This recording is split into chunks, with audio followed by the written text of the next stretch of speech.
오늘은 성령의 9가지 열매 중에서 두 번째 희락에 대해서 살펴보고자 합니다. 사랑과 희락과 화평, 바울이 말하는 성령의 열매의 첫 세 덕목은 새 쌍둥이와 같습니다.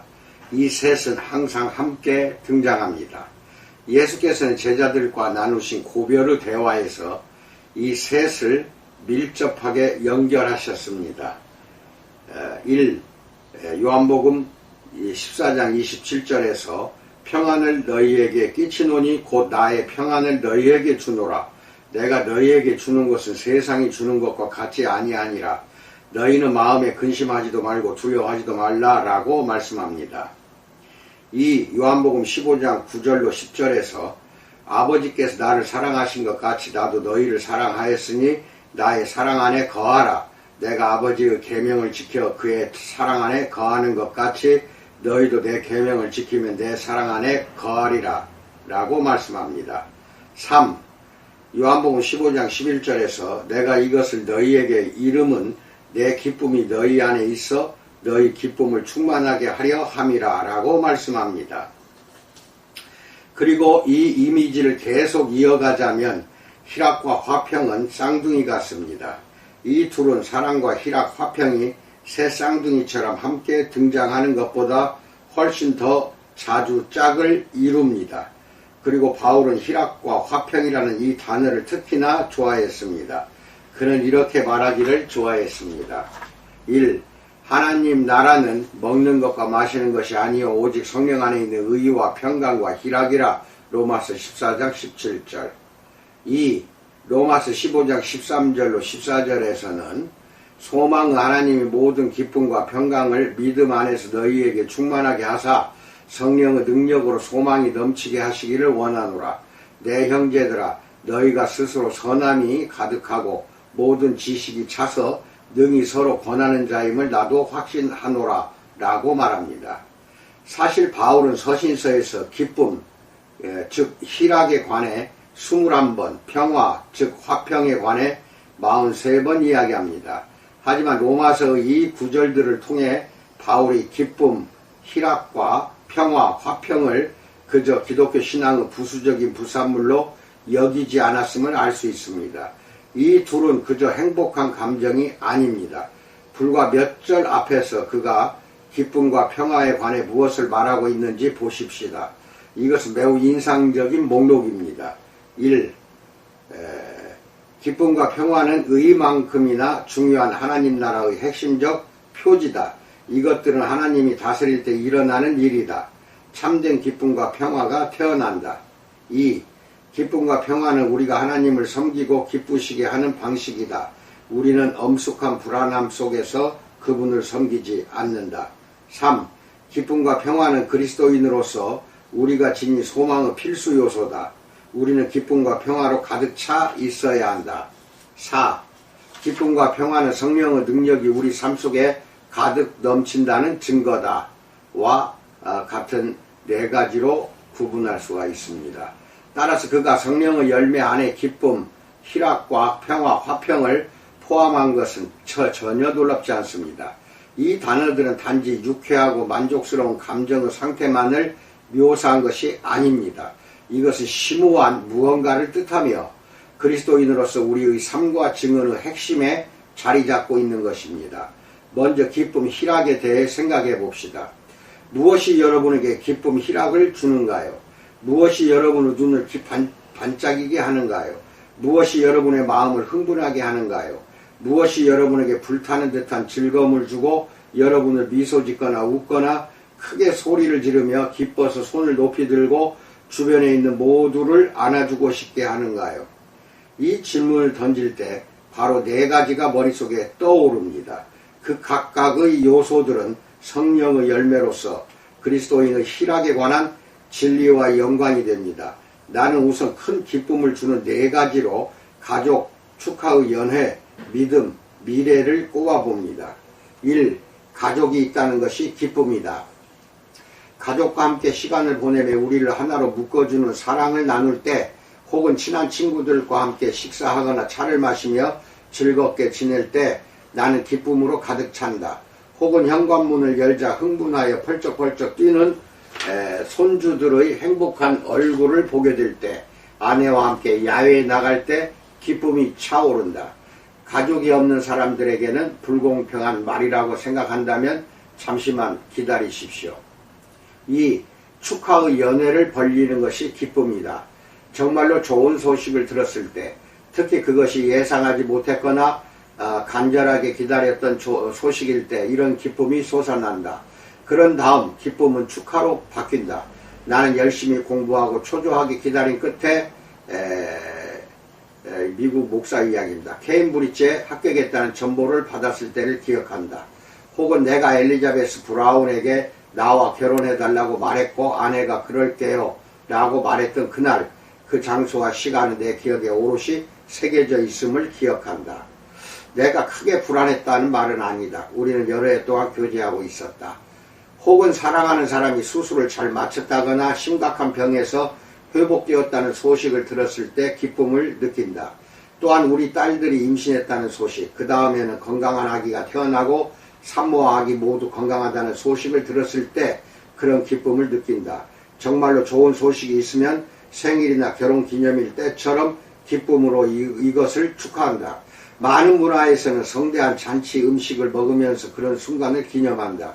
우리는 음식과 술로 기쁨의 순간을 기념한다. 3. 믿음이 있다는 것이 기쁨이다.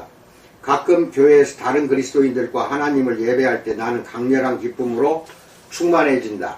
물론 불행히도 그것이 매우 나쁜 경험이 될 때도 있다.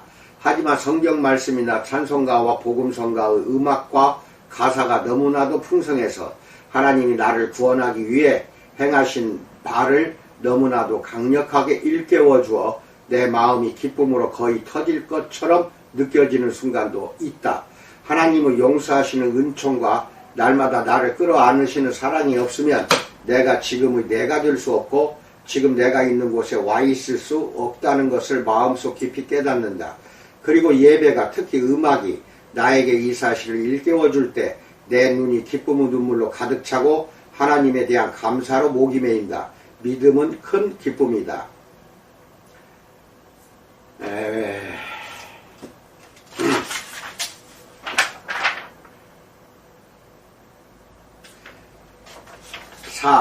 미래가 있다는 것이 기쁨이다. 야외에 나가 하나님의 피조물을 즐길 때 자주 기쁨이 차오르는 것을 느낀다. 나는 하나님이 지으신 세상 속에서 살아있다는 즐거움을 사랑한다. 나는 야외에서 뛰거나 걸을 수 있다는 것만으로도, 혹은 바다나 호수에 수영하러 가는 것만으로도 기쁨을 느낀다. 그것은 하나님에 대한 감사로 충만한 기쁨이다. 이것은 하나님의 세상이며 하나님이 의도하시는 대로 나는 그것을 사랑하고 그것을 누린다. 하나님이 우리를 위해 의도하신 대로, 또한 시편이 큰 기쁨으로 노래하는 것처럼 나는 그것을 사랑하고 누린다.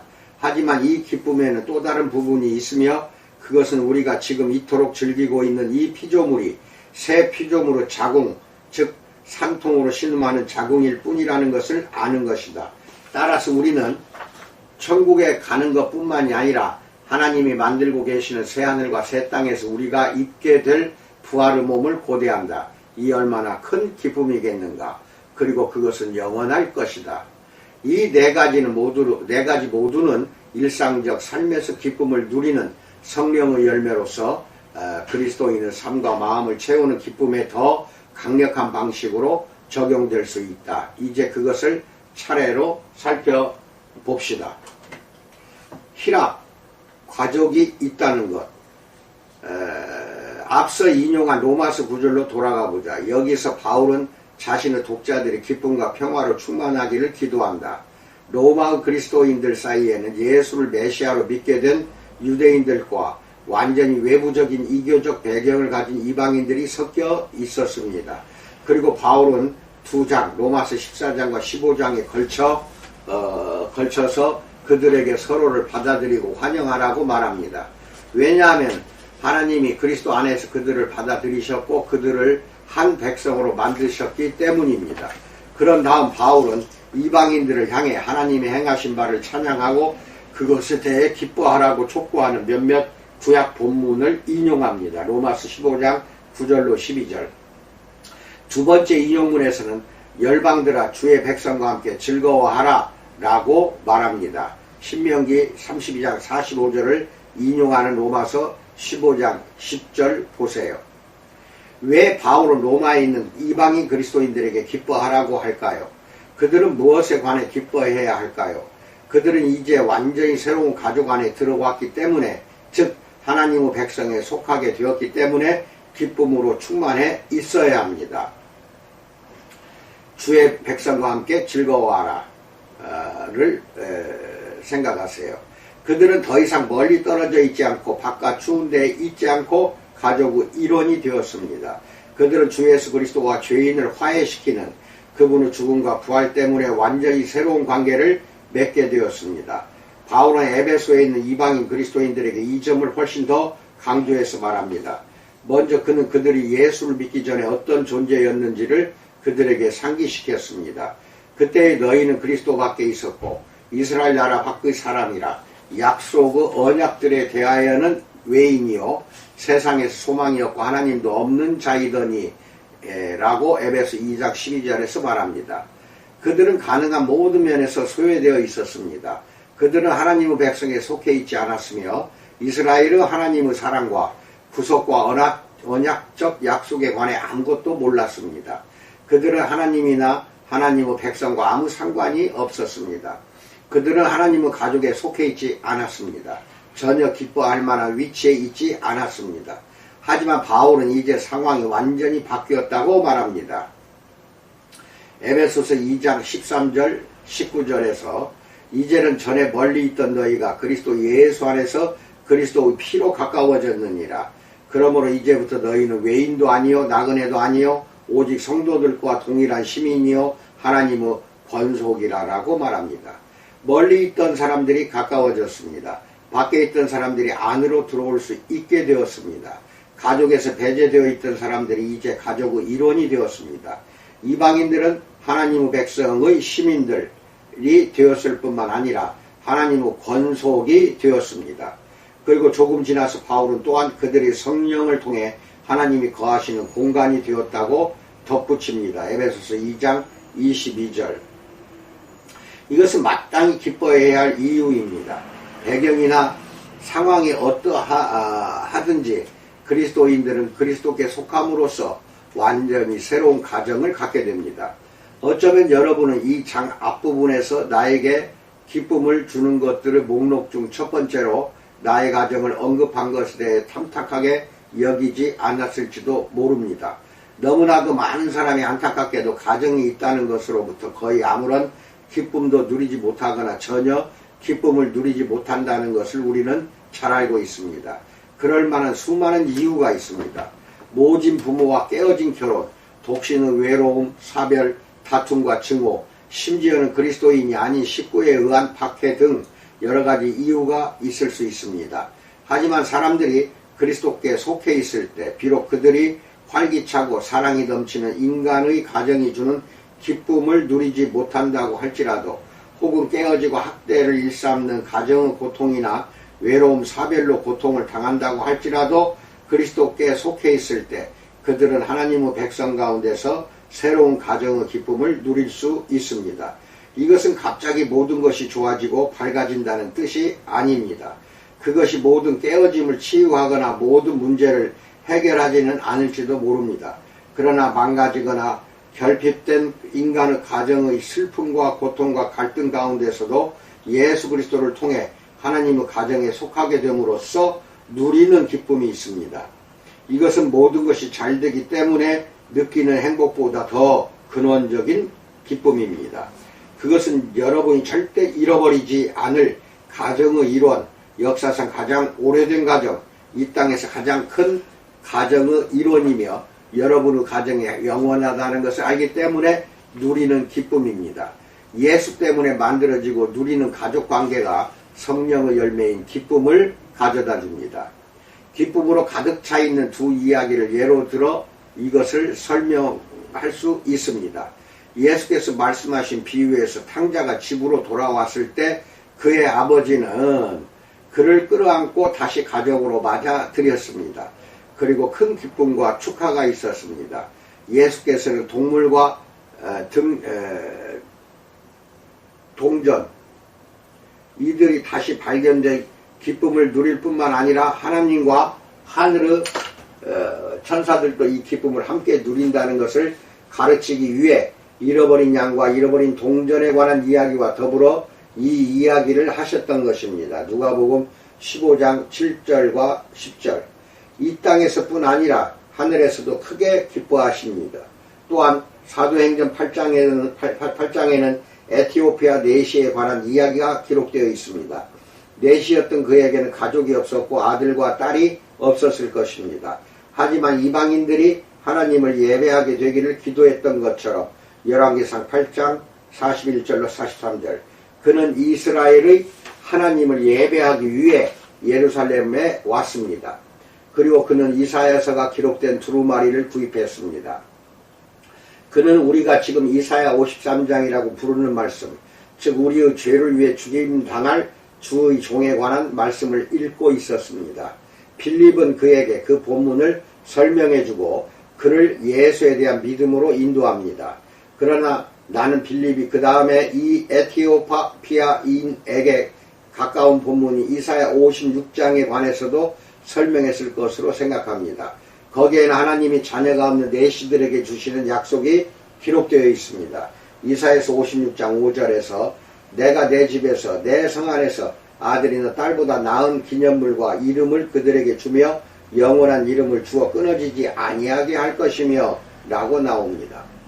다시 말해서 그들은 자신의 가정을 가질 수 없어도 하나님은 그들을 하나님의 가족 안으로 들어오게 하시며 이 가족의 이름은 결코 소멸되지 않을 것입니다. 그리고 이어서 하나님이 내시들과 이방인들을 불러 그분을 예배하고 그분께 속하게 하실 때 일어날 일에 관해서 말씀하십니다. 이사야서 56장 7절에서 내가 곧 그들을 나의 성산으로 인도하여 기도하는 내 집에서 그들을 기쁘게 할 것이며 라고 나옵니다. 이 에티오피아인은 거룩한 산 그리고 기도하는 하나님의 집인 성전을 방문했습니다. 하지만 누가는 그가 예수에 관한 복음을 듣고 그분을 믿고 빌립에게 세례를 받았을 때 비로소 그가 사도행전 8장 39절에서 내시는 기쁘게 길을 갔다고 말합니다.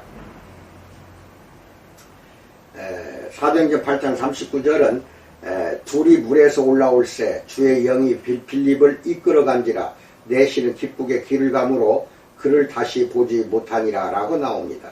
그는 에티오피아 여왕의 정부에서 자신이 맡은 일을 하기 위해 아프리카로 돌아갔지만 이제 그는 예수께 속해 있기 때문에 새로운 가정을 갖게 되었습니다. 따라서 그는 기뻐하며 돌아갔습니다. 사실 그는 아프리카로 복음을 가져갔을 뿐만 아니라 사도행전에서 유대와 사마리아 땅에 있는 유대 민족이 아닌 사람 중 처음으로 메시아 예수 안에서 하나님의 다인종적 가정의 일원이 되었습니다. 특히 당신이 아프리카인이라면 이 얼마나 큰 기쁨인가요? 두 번째, 희락, 축하의 연회를 벌리는 것에 대해서 알아봅니다. 성령의 열매의 일부로서의 기쁨은 물론 신약의 용어이며 앞에서 살펴보았듯이 바울은 이 말을 자주 사용합니다. 하지만 이 말은 구약에서 두드러지게 사용됩니다. 사실 이스라엘 백성은 기뻐하라는 명령을 받았습니다. 시편에 기록된 그들의 노래 중 많은 노래가 그 민족을 향해 축하하고 노래하고 기뻐하고 찬양하고 감사할 것을 촉구합니다. 기쁨이 널리 퍼져 있습니다.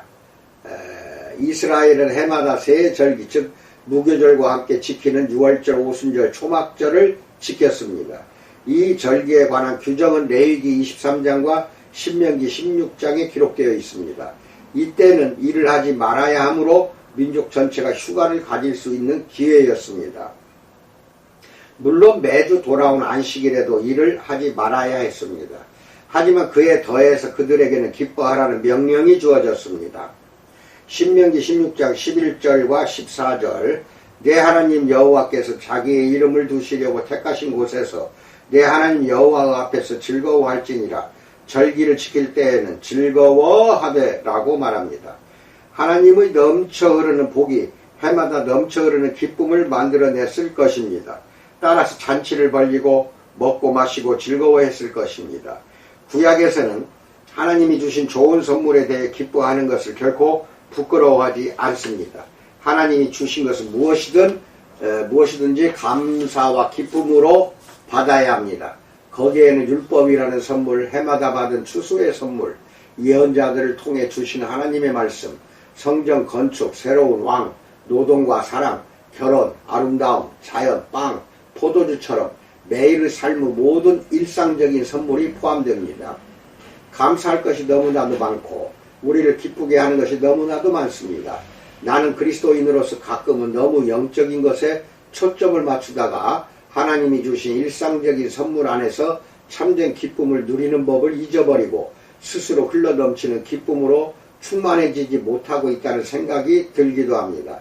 그러나 이 점을 매우 강력히 주장한 다음에는 구약에서 하나님에 대한 기쁨에 넘치는 감사의 행위로서 함께 참 잔치를 벌리는 지상적 기쁨이 두 가지 방식으로 보호되고 정화되었다는 점에도 주목해야 합니다. 1. 기쁨, 희락은 도덕적으로 깨끗해야 한다. 하나님은 이스라엘에게 성적 음행과 술 취함, 폭식, 우상 숭배가 포함된 가나안 축제의 타락한 기쁨에 의한 유혹에 넘어가지 말라고 경고하셨습니다. 그들에게는 이런 종류의 죄악된 기쁨이 어떤 결과를 초래할 수 있는가에 관한 두 차례의 끔찍한 실물 교육이 주어졌습니다. 첫째, 모세가 시내산에서 십계명을 받고 있을 때 산 기슭에서 벌어졌던 광란의 축제가 벌어진 적이 있었습니다. 출애굽기 32장에서 34장까지 보세요. 그리고 두 번째는 이스라엘이 모압에서 이방인 선견자 발람의 계략에 넘어가 음행의 유혹에 굴복했던 때가 있었습니다. 민수기 25장 31장 16절. 이런 죄악된 과잉과 대조적으로 이스라엘의 절기는 즐거움과 음식으로 넘쳐야 했지만 술 취함과 부도덕함으로 넘쳐서는 안 되었습니다.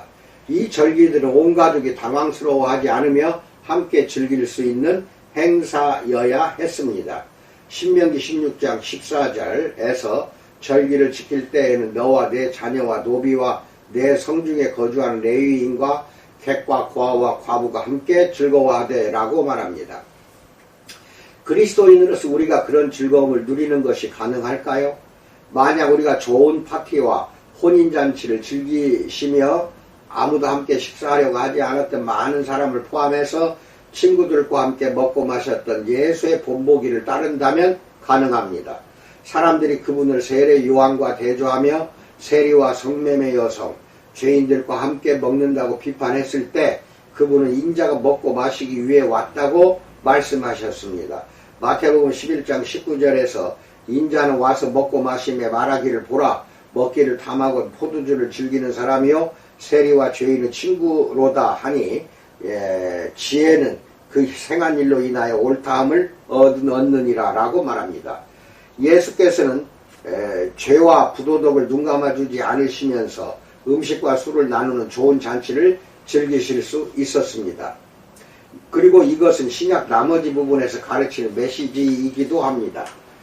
성경에서는 포도주 마시는 것을 금지하지 않고 술 취하는 것을 금지합니다. 고린도전서 5장 11절, 갈라디아서 5장 21절, 에베소서 5장 18절, 베드로전서 4장 3절. 음식 먹는 것을 금지하지 않고 폭식을 비판합니다.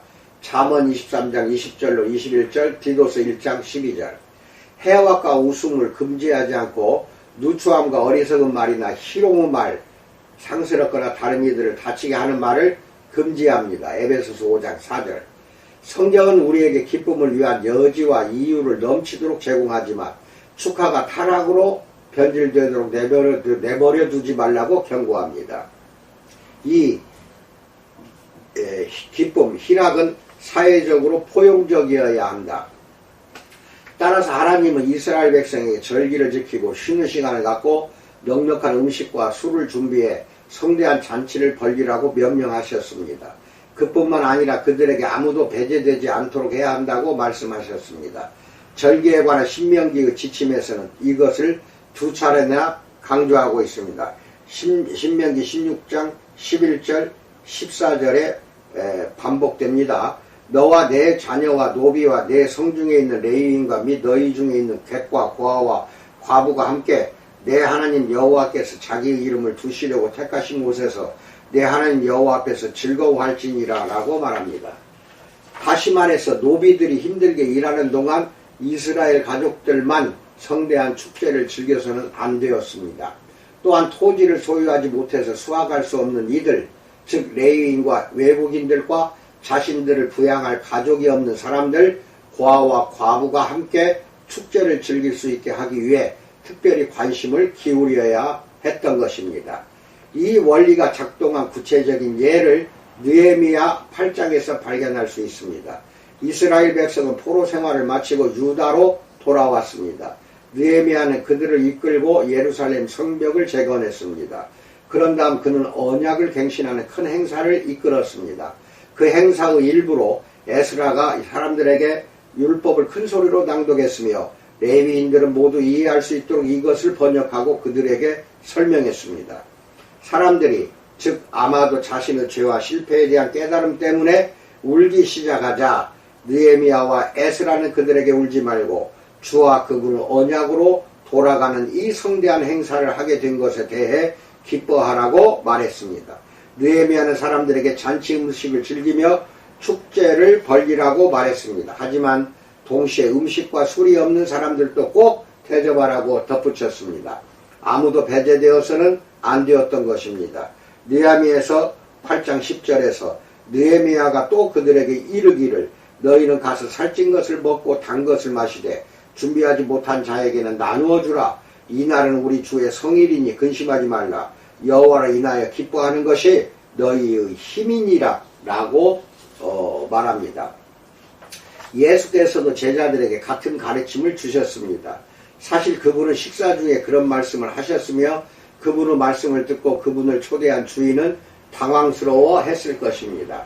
그분은 그들에게 가까운 이웃과 친구와 이웃만을 위한 잔치를 열지 말고 보통은 그런 초대를 받지 못하는 사람들, 즉 가난한 이들과 장애를 지는 이들을 초대하라고 누가복음 14장 12절로 14절에서 말씀하셨습니다. 이것이 많은 사람이 흔히 무시하는 예수의 가장 명확한 명령 중 하나라고 생각한다는 것을 나는 고백하지 않을 수 없습니다. 이 말을 하면서도 나는 내가 그렇게 하지 못했다는 것에 대해 찔림을 느낍니다.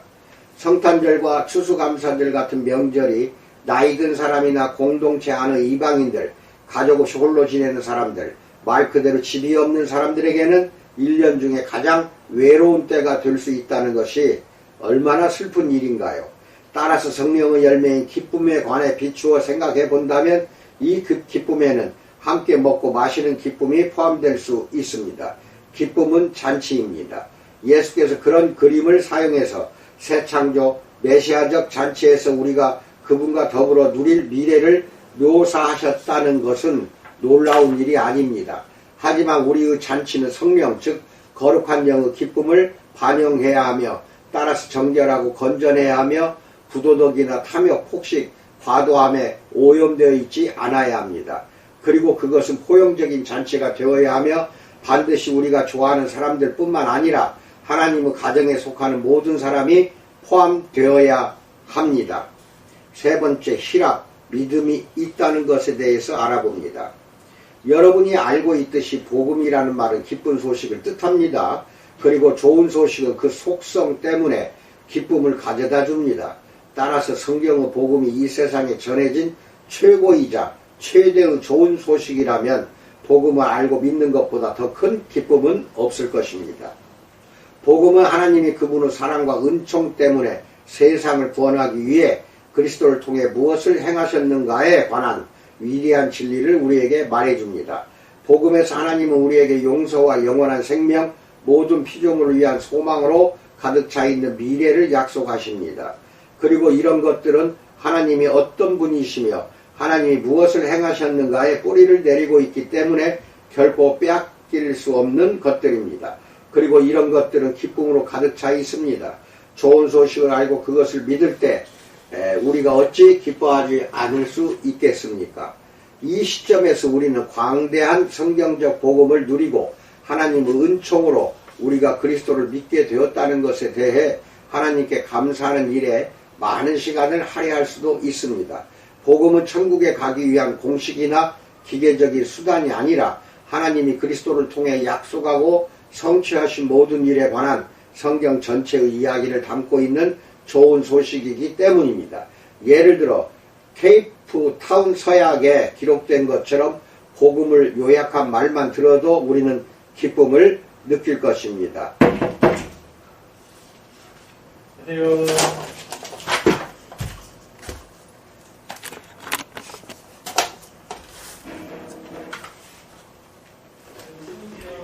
1. 우리는 복음이 말해주는 이야기를 사랑한다. 복음은 나사렛 예수의 삶과 죽음, 부활이라는 역사적 사건을 기쁜 소식으로 선포합니다. 다윗의 자손, 약속된 메시아 왕이신 예수를 통해 하나님은 그분의 나라를 세우고 세상의 구원을 위해 일하시고 아브라함에게 약속하신 대로 이 땅의 모든 민족이 복을 받을 수 있게 하셨습니다. 바울은 성경대로 그리스도께서 우리 죄를 위하여 죽으시고 장사 지낸 바 되셨다가 성경대로 사흘 만에 다시 살아나사 게바에게 보이시고 후에 12 제자에게 보이셨다고 말함으로써 복음을 정의합니다.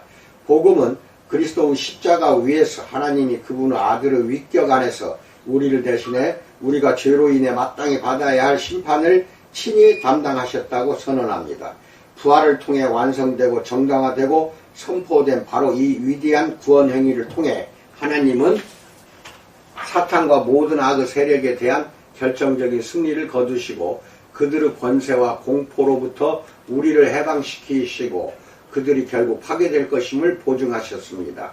하나님은 모든 경계와 저기를 넘어서는 그리스도인들과 자신의 화해, 그리스도인들과 서로 간의 화해를 성취하셨습니다. 또한 하나님은 모든 피조물의 궁극적 화해라는 그분의 목적을 성취하셨고 예수의 몸의 부활을 통해 우리에게 새로운 창조 첫 열매를 주셨습니다. 하나님께서 그리스도 안에 계시사 세상을 자기와 화목하게 하셨습니다. 우리는 이 복음의 이야기를 얼마나 사랑하는가요? 2. 우리는 복음이 주는 확신을 사랑한다. 오직 그리스도를 믿음으로 말미암아 우리는 성령을 통해 그리스도와 연합되어 있으며 그리스도 안에서 하나님 보시기에 의롭다고 여겨집니다. 우리는 믿음으로 의롭다 하심을 입어 하나님과 평화를 누리며 더 이상 정죄를 받지 않습니다. 우리는 우리 죄에 대한 사함을 받습니다. 우리는 거듭나고 그리스도의 부활의 생명을 공유함으로써 산 소망을 갖게 되었습니다. 우리는 그리스도의 공동 상속자로 입양됩니다. 우리는 하나님의 언약 백성의 시민들, 하나님의 가정의 일원, 하나님이 거하시는 공간이 됩니다. 따라서 그리스도를 의지함으로써 우리는 구원과 영원한 생명에 대한 온전한 확신을 지닙니다. 왜냐하면 우리의 구원이 궁극적으로 우리 자신에게 달려있지 않고 그리스도의 사역과 하나님의 약속에 달려있기 때문입니다. 다른 어떤 피조물이라도 우리를 우리 주 그리스도 예수 안에 있는 하나님의 사랑에서 끊을 수 없으리라. 우리는 이 복음의 약속을 얼마나 사랑하는가요? 우리는 이 위대한 진리와 약속에 대한 우리의 믿음에 의해 만들어지는 기쁨을 고통과 상실, 사별, 질병, 사고를 경험할 때도 심지어는 박해와 순교의 상황 속에서도 누릴 수 있습니다. 사소하든 끔찍하든 이런 것들이 성령의 열매인 내적 기쁨을 빼앗을 수 없으며 빼앗기지 않습니다. 구약의 시편은 히브리어로 찬양이라고 불립니다. 하지만 이 책 안에서 가장 큰 비중을 차지하는 찬양의 범주는 탄식의 노래입니다. 즉 사람들은 자신의 개인적인 고통, 불이나 억압, 육체적 혹은 언어적 공격, 생명을 위협하는 질병의 경험 등을 하나님 앞으로 가지고 왔습니다. 그들의 노래에서는 이런 상황에 관해 전적으로 솔직하게 이야기합니다. 그들은 모든 것이 괜찮은 척 하지 않으며 어떻게든 행복해 보이려고 노력하지 않았습니다. 하지만 우리는 교회 안에서 그래야만 한다고 느끼고 있을지도 모릅니다. 하지만 그들의 고통을 하나님 앞으로 가져감으로써 그들은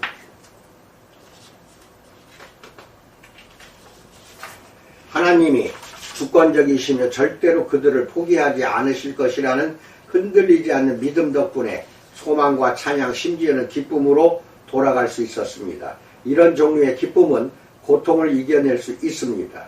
왜냐하면 그것은 살아계신 하나님에 대한 믿음의 열매이기 때문입니다. 하박국을 생각해 보십시오. 그의 조국은 모든 것을 파괴해 버릴지도 모르는 치명적인 침공을 앞두고 있었습니다. 그는 미래를 내다보면서 두려움으로 떨고 있었습니다. 하박국서 3장 16절. 하지만 이런 상황에서도 그는 자신이 하나님을 신뢰할 수 있으며 그분으로 인해 기뻐할 수 있음을 알고 있었으며 따라서 이런 놀라운 믿음의 고백을 했습니다. 비록 무화과 나무가 무성하지 못하며 포도나무에 열매가 없으며 감람나무에 소출이 없으며 이렇게 노래합니다.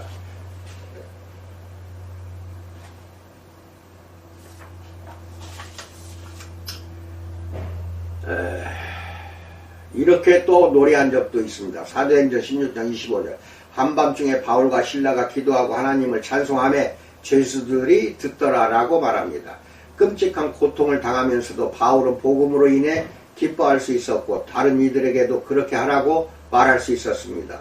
그리고 이미 박해로 엄청난 고통을 겪고 있던 그리스도인들에게 보낸 편지의 첫머리에서 베드로는 말할 수 없는 영광스러운 즐거움에 관해 이야기했습니다. 베드로전서 1장 6절로 9절. 따라서 신약에서 성령의 열매인 기쁨, 복음을 믿기 때문에 누리는 기쁨은 고통에 의해서도 지워지지 않는 강력하고 굳건한 기쁨입니다. 하지만 이 시점에서 우리는 조심할 필요가 있습니다. 우리는 삶의 일상적인 어려움을 겪으면서도 고통 가운데 기쁨을 굳게 붙잡으라는 격려의 말이 필요한 그리스도인과 만성적인 우울증으로 고통을 당한 그리스도인을 구별해야 합니다. 우울증은 실제적이며 치명적인 질병이 될 수도 있으며 다른 모든 질병과 마찬가지로 지혜로우며 전문적인 의료적 돌봄이 필요한 신체적 심리적 원인이 있을 수도 있습니다. 따라서 이런 종류의 의학적으로 진단된 우울증으로 고통을 당하고 있는 그리스도인 형제 자매가 있다면 그저 그들에게 행복한 인사를 건네며 기운내고 떨치고 일어나서 주 안에서 기뻐해 라고 말해서는 안 됩니다. 그렇게 하는 것은 매우 어리석은 일일 것이며 오히려 그들의 고통을 더 가중시키는 행동이 될 수도 있습니다. 왜냐하면 주 안에서 기뻐하는 것은 그들이 간절히 하고 싶지만 할 수 없는 일이기 때문입니다. 삶에서 기쁨을 상실한 상태는 우울증의 최악의 증상 중 하나입니다. 그리고 기쁨을 회복하는 것은 단지 더 열심히 노력하는 문제가 아닙니다. 우울증에는 실패나 약점이 아니라 우울증은 실패나 약점이 아니라 질병입니다. 하지만 동시에 나는 나의 가족을 포함해 우울증으로 고통을 당하는 많은 그리스도인을 알고 있으며 그들은 여전히 복음의 진리와 하나님의 사랑에 대한 기본적인 확신이 있다는 사실을 증언합니다. 그들은 삶의 가장 어두운 순간에도 하나님을 신뢰할 수 있다는 것을 알고 있습니다. 그리고 이것을 마음속 깊이 알고 있다는 것은 그들이 기쁨의 감정이 없을 때조차도 기쁨을 객관적인 사실이나 진리로 알 수 있음을 뜻합니다. 윌리엄 쿠퍼는 우울증으로 큰 고통을 당했으며 그런 고통 속에서 이런 시를 쓸 수 있었습니다. 연약한 지각으로 주를 판단하지 말고 은총 베푸시는 그분을 신뢰하십시오. 눈살 찌푸리시는 것처럼 보이는 섭리 뒤에 그분의 미소 짓는 얼굴이 가려져 있습니다. 통합찬송가에 주 하나님 크신 능력으로 이게 번역돼서 소개되어 있어요. 찾아보세요. 그렇게 성령의 열매인 그리스도인의 기쁨은 그저 하나의 감정이 아니며 우리의 마음과 의지 안에서 그리스도 안에 있는 하나님의 약속에 대한 믿음으로부터 흘러나오는 것입니다. 네 번째, 희락, 미래가 있다는 것에 대해서 알아봅니다. 나에게 기쁨, 희락을 주는 네 번째는 야외로 나가 하나님의 피조물을 즐기는 것입니다. 물론 우리는 기쁨으로 피조물을 즐길 수 있고 즐겨야 합니다. 예를 들어 시편 65편과 104편에서 구약의 시편 기자들은 매우 열정적이며 아름다운 방식으로 하나님의 피조물에 대해 노력했습니다. 하지만 성경에서는 피조물로 인해 기뻐하는 인간에 관해서만 말하지 않습니다. 피조물 전체가 하나님으로 인해 기뻐하며 그분을 찬양한다고 말합니다. 나는 어떻게 피조물이 하나님을 찬양하는지, 하나님이 어떻게 인간이 아닌 피조물의 기쁨과 찬양을 받으시는지 모르겠습니다. 하지만 성경에서는 하나님이 피조물의 기쁨과 찬양을 받으신다고 말합니다. 하지만 동시에 우리는 현재 피조물이 하나님의 능력에 의해 그 잠재력을 온전히 발휘했을 때의 상태가 아니라는 것을 알고 있습니다. 이 땅은 우리의 죄 때문에 저주를 받았습니다. 물론 언젠가 그 저주가 제거되겠지만 말입니다. 계시록 22장 3절. 그리고 피조물 전체가 하나님께 찬양과 영광을 돌리는 그 목적을 성취하지 못해 좌절하고 있습니다. 로마서 8장 20절. 하지만 영원히 그렇지는 않을 것입니다. 성경에서는 하나님의 구속 계획에 피조물 전체가 포함된다고 말합니다. 언젠가는 우리는 이 땅으로부터 구원을 받는 것이 아니라 피조물 전체와 더불어 구원을 받을 것입니다.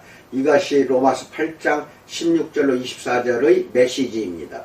또한 이것은 구약으로 그 기원을 거슬러 올라갈 수 있는 성경적 진리입니다.